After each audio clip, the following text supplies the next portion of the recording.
حدیث قدسی ہے۔ میں ایک چھپا ہوا خزانہ تھا، میں نے چاہا کہ میں پہچانا جاؤں تو میں نے خود کو ظاہر کر دیا۔ یہاں سوال پیدا ہوتا ہے کہ دوسرا نہیں ہے تو کس سے پہچانا جاؤں؟ کس کے سامنے پہچانا جاؤں؟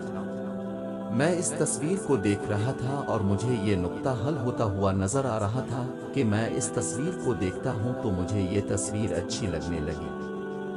کیا یہ کسی اور کی تصویر ہے؟ نہیں، یہ میری تصویر ہے۔